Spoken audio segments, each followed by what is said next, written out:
Semangat pagi Konconaker, diproduksi dari ruang VIP Hotel Gumaya Semarang. Ketemu lagi dalam Goreng Bakwan, ngobrol bareng bab gawean dengan topik bantuan subsidi upah. Ada pertanyaan-pertanyaan yang masuk, seperti kalau misalnya nih saya pekerja, Konconaker pekerja, tapi gajinya nggak sampai 3 juta rupiah, tapi belum didaftarkan oleh perusahaan, terus nggak dapat BSU, ada nggak sih program-program lain dari kementerian ataupun dari pemerintah untuk para pekerja? Nah, karena sudah mendatangkan yang narasumber yang paling utama, kita langsung sapa dulu. Semangat pagi Ibu. Semangat pagi. Capek nggak Bu di Semarang? Saya justru malah nyari capek ke Semarang. Kan kalau dilihat schedule Ibu selama 2 hari ini kan cukup penuh ya Ibu ya, dari mulai. Tadi pagi udah goes. Nah, Cuman sayangnya goesnya cuman 5 kilo. 5 kilo tuh kurang jauh Bu. Iya, ya ukuran saya yang berat badannya sudah melebihi batas ketentuan yang diatur dalam undang-undang undang-undang obesitas, maka memang harusnya lebih dari 5 kilo. Oh gitu. Nah Ibu, seperti biasa nih Ibu, kita tuh punya tradisi di Goreng Bakwan. Nah, kita ada tebak-tebakan. Oke. Tebak-tebakannya nggak usah serius-serius banget Ibu. Oke. Nah, Kalau karena saya yang bisa jawab dapat sepeda kan? negara apa yang terkenal dengan bunganya? Negara apa yang terkenal dengan bunganya? Coba Bu Ida mungkin diingat-ingat dari sekian banyak negara yang Jawabnya serius apa enggak sudah sih? pernah dikunjungi gitu kan? Jepang? Enggak serius Oh, Ibu. enggak serius. Nggak serius Ibu. Ini kalau jawabnya serius Jepang gitu Ya kalau kan? Jepang ada sakura kan di sana. Iya. Belanda ada tulip gitu. Nah. Tapi ini nggak serius Ibu.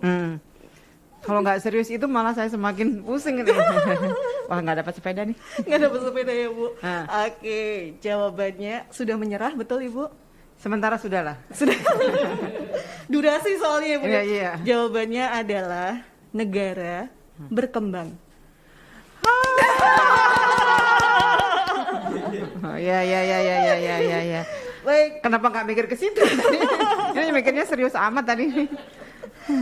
Ya, baik Ibu, kita akan bahas bantuan subsidi upah ya. Jadi sebetulnya itu bantuan subsidi upah itu program yang seperti apa Ibu? Iya, bantuan subsidi upah ini adalah program yang diberikan kepada pekerja, program pemerintah yang diberikan kepada pekerja, yang sebenarnya kita sudah mulai program ini tahun 2020. Program ini memberikan subsidi kepada memberikan subsidi upah kepada para pekerja yang karena pandemi COVID-19 berkurang pendapatannya, hilang pendapatannya. Nah, tentu pada tahun 2020 kita ingin agar konsumsi daya beli teman-teman pekerja ini tetap terjaga dan pertumbuhan ekonominya juga jalan. Yang memang yang diandalkan adalah program-program pemerintah yang bisa menumbuhkan konsumsi masyarakat.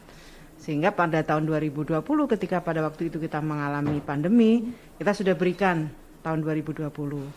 Nah, untuk tahun 2021 kita berikan kembali setelah Bapak Presiden mengumumkan mulai dari PPKM darurat sampai kemudian PPKM yang terutama pada PPKM yang berada di level 3 dan 4. Nah, Ibu, kalau berdasarkan Permenaker RI nomor 16 tahun 2021 itu untuk bantuan subsidi upah yang di tahun 2021 ini apa sih bedanya dengan yang tahun lalu, tahun 2020? Adakah perbedaan?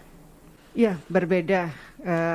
Tahun ini, tahun 2021 ini tentu saja kita lihat tidak semua daerah atau wilayah itu mengalami kondisi PPKM dengan level tertinggi. Kalau mulai Juli Agustus kita kalau kita lihat Juli Agustus itu yang wilayah yang mengalami PPKM level 4 dan 3 itu adalah terutama Jawa dan Bali. Nah, sementara itu teman-teman yang bekerja pada level 2 dan 1, teman-teman masih bisa beroperasi. Kemudian yang berbeda lagi, yang tidak bisa beroperasi adalah pada sektor yang tidak boleh adalah di luar sektor kritikal. Artinya sektor kritikal itu masih bisa beroperasi, sehingga subsidi ini berbeda. Karena masih ada perusahaan yang bisa beroperasi, maka perusahaan yang bisa beroperasi itu tidak berhak mendapatkan subsidi upah. Jadi ketentuannya adalah mereka yang berada di wilayah PPKM level 4 dan level 3, kemudian di luar sektor kritikal, itu yang berhak mendapatkan BSU. Dan BSU ini jumlahnya juga turun. Tidak 600.000 tapi 500.000 dan diberikan selama 2 bulan karena alhamdulillah pemerintah merasa ikhtiarnya terus dilakukan, berharap PPKM ini tidak sampai semakin lama, panjang gitu ya. Panjang tidak panjang, maka kita berharap dengan 2 bulan ini kondisinya normal, teman-teman bisa beraktivitas seperti biasa, perusahaan-perusahaan industri bisa beroperasi secara normal. Nah itu tadi kan persyaratan untuk perusahaannya. Kalau untuk pekerjanya sendiri ada syarat khusus nggak Ibu? Dia berada di di wilayah yang PPKM level 4, kemudian dia memiliki upah di bawah 3,5 juta. Yang berbeda yang lain kalau dari sisi pekerja tentu saja warga negara Indonesia. harus Kemudian itu pasti dibuktikan yang dibuktikan dengan NIK. Kemudian dia adalah peserta BPJS Ketenagakerjaan yang terdaftar sampai bulan Juni, cut off-nya sampai Juni 2021. Ini yang berbeda kan. Kemudian dengan pendapatan 3,5 juta ke bawah, atau mereka mendapatkan pendapatan sesuai dengan upah minimum provinsi. Jadi seandainya dan upah minimum kabupaten kota. Iya, seandainya kalau UMK Jawa Tengah termasuk rendah ya, maksudnya di bawah 3,5, berarti kemungkinan besar hampir semua perusahaan bisa dapat BSU itu. Hampir semua perusahaan. Tapi kalau seperti DKI Jakarta kan tinggi di atas itu, itu berarti otomatis dapat karena ketentuannya adalah mereka diupah berdasarkan upah minimum provinsi maupun upah minimum kabupaten kota. Gitu ya. Jadi tergantung. Bisa saja pendapatannya bisa saja upah minimum kabupaten kota atau provinsinya itu lebih tinggi dari 3,5 juta. Iya. Mereka tetap dapat. Baik. Dan Ibu, pembulatan kalau ada ganjil-ganjil diri kita naikkan ke atas. Iya, karena biasanya hitungannya kan ada berapa ribu 3.990 misalnya. Jadi 4 juta. Iya. Oke. Nah, Ibu, kalau untuk kenapa sih penerima BSU itu harus terdaftar di BPJS Ketenagakerjaan? Yang pertama, semua mengakui bahwa data BPJS Ketenagakerjaan ini data yang diakui akurat. Tentu saja meskipun diakui akurat, tetap kita minta BPJS untuk melakukan validasi datanya. Yang kedua, ini adalah bentuk apresiasi pemerintah kepada perusahaan dan pekerja yang sudah mendaftar ke BPJS Ketenagakerjaan. Jadi semakin mendorong teman-teman perusahaan, teman-teman pekerja untuk mendaftarkan dirinya menjadi peserta BPJS Ketenagakerjaan. Dan juga harus terdaftar di rekening Himbara ya Ibu ya? Ini belajar dari tahun lalu. Tahun lalu itu kenapa BSU kita terserap 98,9, aja tidak 100% terserap. Salah satu kendalanya adalah karena ternyata rekening yang berbeda dengan rekening bank penyalur. Jadi perbedaan rekening itu menyebabkan ada delay ya, dan bahkan kemudian sampai pada akhir tahun 2020 tidak terserap, akhirnya kita kembalikan. Kita belajar dari situ dan prosesnya menjadi panjang karena dari kita KPPN transfer ke Bank Himbara kemudian transfer ke bank di luar Bank Himbara, itu membutuhkan waktu. Sementara kita mesti ada deadline-nya, waktu itu akhir tahun harus sudah, kalau sudah atau belum harus diserahkan kepada negara. Maka belajar dari tahun 2020, tahun 2021 ini bank penyalurnya Bank Himbara, dan kita juga meminta rekeningnya teman-teman itu adalah rekening Bank Himbara. Jika tidak punya rekening Bank Himbara, kita fasilitasi dengan membuka rekening Bank Himbara. Jadi jangan khawatir kalau teman-teman pekerja itu ternyata rekeningnya bukan Bank Himbara. Jangan khawatir, kami fasilitasi dengan membuka rekening baru. Baik Ibu. Nah Ibu, kalau pekerja tetapi dia tidak memenuhi syarat untuk mendapatkan bantuan subsidi upah. Dia masih bisa dapat bantuan-bantuan lain nggak sih? Ada program-program lain dari pemerintah, khususnya dari Kementerian Ketenagakerjaan kah? Program-program lain dari pemerintah. Jadi kalau ngelihat memitigasi dampak pandemi itu jangan lihat meskipun pada isu ketenagakerjaan, tapi lihatlah program pemerintah secara keseluruhan. Pemerintah ini bantuan sosial yang diberikan itu banyak sekali. Mulai dari program-program yang ada di Kementerian Sosial, bantuan sosial berupa sembako, berupa BST, bantuan sosial tunai, itu ada di Kementerian Sosial yang itu nyasar kepada kelompok masyarakat yang ada di Desil 1 dan Desil 2. Apakah para pekerja yang tidak terdaftar di BPJS Ketenagakerjaan dan kemudian dia kehilangan pendapatannya, jika dia didaftarkan menjadi kelompok baru yang berhak menerima bantuan dari Kementerian Sosial, maka bisa saja mereka mendapatkan dari situ. Ada program lain yang semi bansos, program Kartu Prakerja. Ini program yang sebenarnya niatnya adalah meningkatkan kompetensinya para pekerja. Ternyata karena pandemi COVID kemudian kita adjustment, ada penyesuaian, jadi program itu tidak hanya untuk meningkatkan kompetensi tapi juga untuk ada insentifnya. Dan insentifnya juga lumayan banyak, 600.000 selama 4 bulan lebih banyak. Itu juga teman-teman pekerja yang tidak menjadi peserta BPJS Ketenagakerjaan bisa mendapatkan manfaat dari program Kartu Prakerja. Ada program untuk pelaku usaha mikro kecil, program BPUM, bantuan pemerintah untuk modal. Ini juga menyasar teman-teman yang mungkin karena pandemi COVID kehilangan pekerjaan, kemudian kehilangan pendapatan, mereka berwirausaha, maka dia berhak mendapatkan program ini juga. Yang ini dikelola oleh Kementerian Koperasi dan UKM. Di luar itu program-program yang ada di Kementerian Ketenagakerjaan, ini juga ada program-program untuk teman-teman yang kehilangan pendapatan, kehilangan pekerjaan melalui program padat karya. Kami juga meningkatkan, mendorong teman-teman untuk menjadi wirausahaan baru dengan program-program TKM. Oh, banyak sekali ya Ibu ya programnya ya. Alhamdulillah. Kalau kita hitung sebenarnya mitigasi yang dilakukan oleh pemerintah dengan kelompok masyarakat yang terdampak pandemi COVID-19 jauh lebih banyak dibandingkan dengan yang terdampak. Jadi treatmentnya pemerintah itu jauh lebih banyak dibandingkan dengan masyarakat yang ditreatment oleh pemerintah. Misalnya kalau di program PSU ini ada persyaratan diprioritaskan mereka tidak mendapatkan bantuan sosial yang lain, misalnya PKH, BST, kemudian dia tidak menerima program BPUM, tidak menerima program Kartu Prakerja.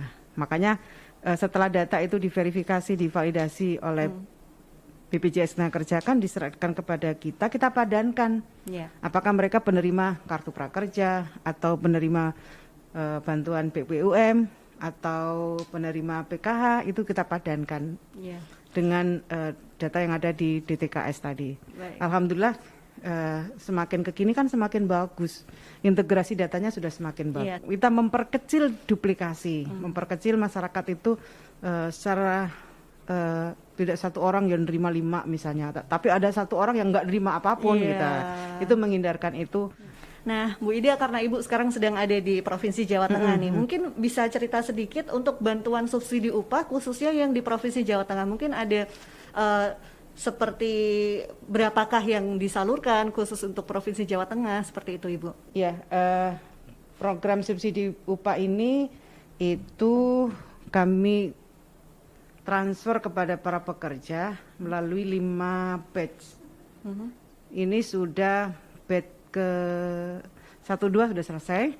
Kita sudah masuk batch ke-3.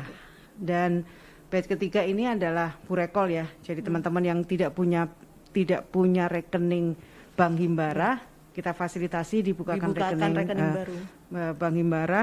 Teman-teman di Dirjen PHI Jamsos sudah mengkonsolidasi dengan bank-bank Himbara. Mereka sudah punya kuota lah ya, kuota mana berapa jatah untuk Bank Mandiri, BNI, BTN maupun BRI.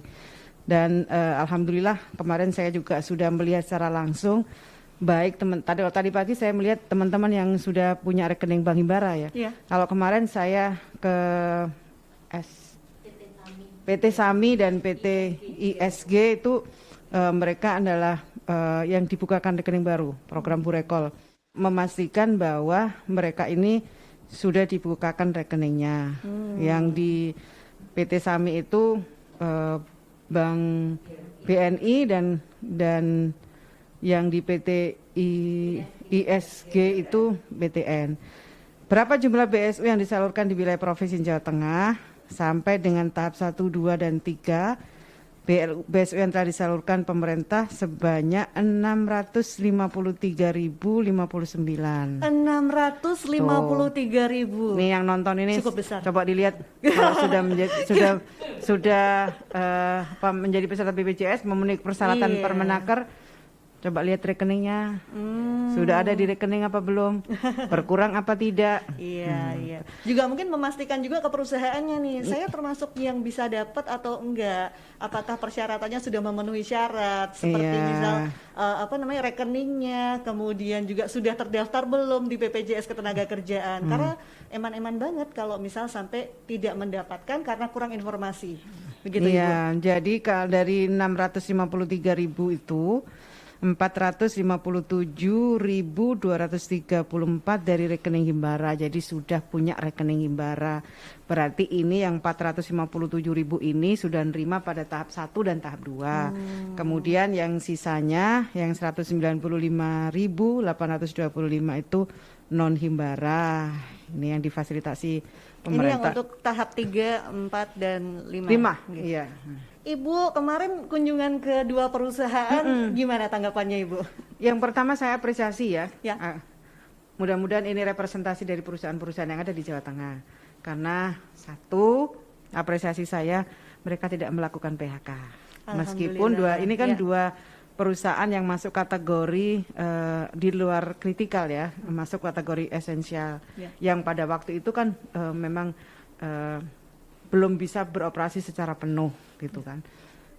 Ada pengurangan jam kerja dan seterusnya, tapi saya bersyukur karena satu tidak melakukan PHK. Alhamdulillah. Yang ya. kedua, vaksinasinya sudah 90% lebih. Oh. Kemudian yang ketiga, prokes dilakukan dengan baik. Yang ketiga, memfasilitasi dengan memberikan vitamin. Oh, ada tambahannya lagi Ada ya, tambahannya selain hanya vitamin. vaksinasi dan Jadi- juga prokes, ada vitaminnya juga. Saya berharap Ya. 2 perusahaan yang saya lihat itu Ya. representasi perusahaan yang ada di Jawa Tengah gitu. Ya, kita Jadi- berharap untuk seluruh perusahaan yang ada di Jawa Tengah, bahkan Indonesia bisa melakukan hal yang sama, bahkan lebih. Nggak hanya memberikan vaksinasi, tidak hanya memfasilitasi protokol kesehatan yang bagus, tapi juga memberikan vitamin yang lain. Yang menarik saya tadi dialog silaturahmi dengan penerima BSU di perusahaan roti yang terkenal tuh loh. Oh, roti. Oh, Rapi. Rapi. Iya. Kapan Ibu itu? Tadi pagi. Oh, pas saya sepedaan? surprise ya, Oh, iya? surprise karena ini kan masuk perusahaan kecil ya. Iya, kecil. Tapi sejak lama menyertakan seluruh pekerjanya, karyawannya sebagai peserta BPJS. Sudah lama. Ini perusahaan yang menurut saya perusahaan kecil yang bisa jadi contoh juga gitu. Mudah-mudahan ini juga representasi dari perusahaan kecil yang lain gitu. Kalau kemarin kan masuk kategori perusahaan menengah ya. Iya. Ya, menengah dan besar. Nah, tadi pagi tuh saya benar-benar surprise karena pekerjanya sudah diikutsertakan BPJS Ketenagakerjaan, lengkap lagi. Diikutkan JKK, JKM, JHT, lengkap penuh disertakan. Dan saya lihat hubungan industrial yang harmonis karena pendekatan kekeluargaan. Iya.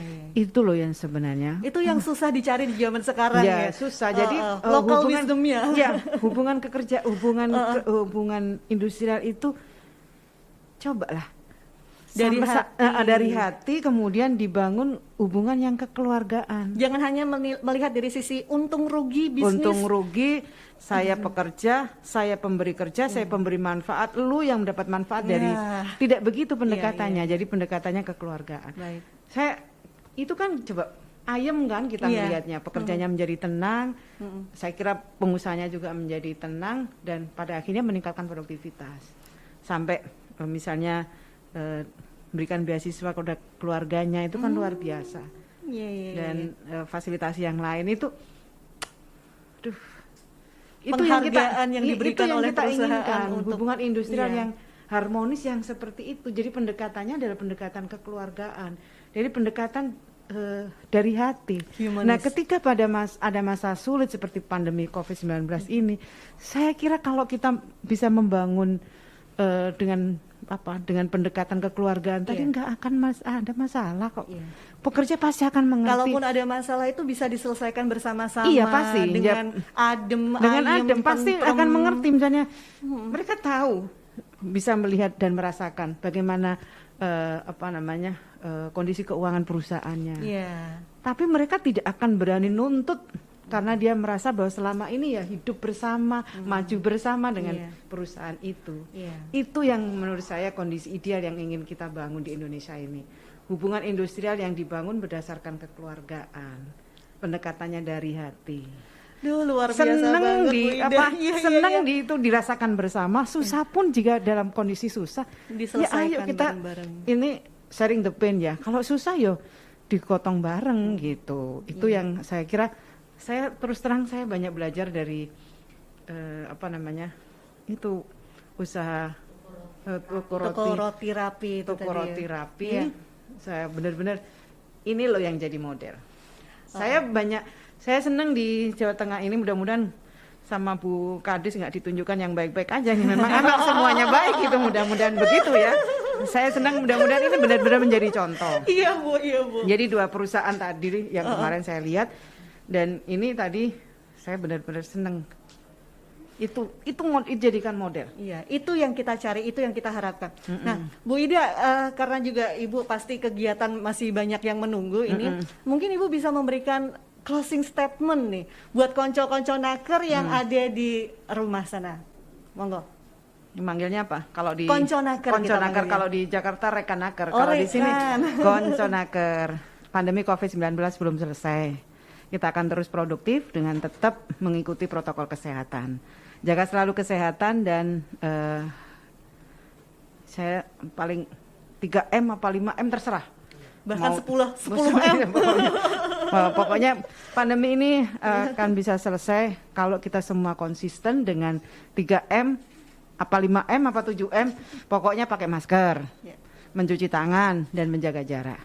Mudah-mudahan dengan ikhtiar kita bersama kita bisa lampaui kondisi sulit ini dan kita segera keluar dari pandemi COVID-19 ini dan nanti mudah-mudahan tahun depan kita ketemu lagi ini podcast gini nggak pakai masker lagi. Iya Ibu. Kalau COVID-nya udah selesai. Kecantikannya bisa lebih terlihat ya Ibu. Iya. Ya.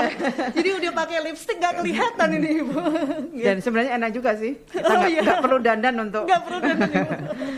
Sekali lagi jaga kesehatan, tetap produktif. Baik, terima kasih banyak Ibu Ida Fauzia. Nah, untuk konco naker di rumah, kalau mau info lebih banyak tentang program BSU bisa cek langsung di perusahaan masing-masing. Jangan lupa untuk konfirmasi ya ke perusahaannya apakah berhak untuk mendapatkan BSU. Kalau misal ada masalah apa ke perusahaan masing-masing, nanti biar perusahaannya yang konfirmasi ke pihak-pihak yang terkait seperti BPJS Ketenagakerjaan dan lain sebagainya. Saatnya saya Dini Hidayanti mohon undur diri. Mohon maaf kalau ada kata-kata yang kurang berkenan. Sampai bertemu di podcast episode berikutnya. Terima kasih banyak untuk Ibu Ida Fauzia, orang nomor 1 dari Kementerian Ketenagakerjaan Republik Indonesia datang di podcast Goreng Bakwan, ngobrol bareng bab gawean. Akhir kata sekian dulu Goreng Bakwan episode kali ini. Selehke adonane, nikmati bakwane, terus ke karyane, raih prestasine. Yuk kita say no to rebahan, biar manfaat for everyone. Angger goreng bakwan, angger ngobrol bareng bab gawean. Pokoknya goreng bakwan. Yeay.